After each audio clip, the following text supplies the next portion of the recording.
All right, so I'm in the garage and I'm doing the entire evap box. Now I was going to record this and make this a neat video, but you know, I decided to not do that because I was screaming at the top of my lungs trying to get these guys off. So these are probably the worst things to take off. All right, so this guy goes over here, like this guy goes right there, right here to this little canister box. Okay, so this basically makes it so that your gas recycles itself, so that you're not just throwing gasoline away at the car. So this is the evap, the entire evap canister. This actually goes somewhat, actually, on the other side, over here, long hose in here, whatever, like this on this side, and then it just goes back into this guy, which is the actual canister itself. Everything's labeled out. So this is the used one, but I'm hoping it works. And then this is the part that I cleaned. I made a video on how to clean this. Did not work. So we just replaced the whole thing. Yeah, a new one would be probably ideal, but I don't got that kind of money, so I'm going to just hope for the best. Maybe this one is just too old. This is from a newer Honda Accord. It's from an 05, and this is from an 03. They look identical. That one says 10X. This one also says 10X. So I think they're the same deal. The little sensors are the same too.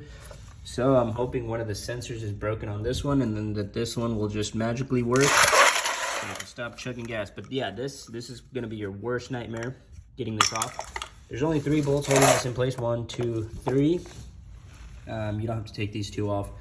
The whole box just comes off after you loosen up this brake line right there with the 12. All of the rest are 10s, and it's right in front of your gas tank, right behind the driver's side wheel. And yeah, well, actually these tires are really nice. Never noticed. I thought they were crappy tires. I guess I got good tires. Anyway, yeah, so let's go under there and I'll show you guys the whole deal. Got my Milwaukee light. Oh, that sound. All right, so there's that guy inside of the car. So basically, you have little to no room. Probably ideal to do this on a lift. This is what connects to that Y, and there's one of the sensor connectors. There's the other sensor connector, and this is where that other plug plugs into. And I unplugged it from there because it was to take off from here. So now it's just a matter of connecting it back into place, and I'm gonna see if I can sit you guys down so you guys can probably see that. If not, put you guys over here with this milk jug, which I had just in case any gas decided to come out. That doesn't look like you guys can see it. So I'm going to prop it up in place and then just go from there. Okay, so I got those 2 guys connected.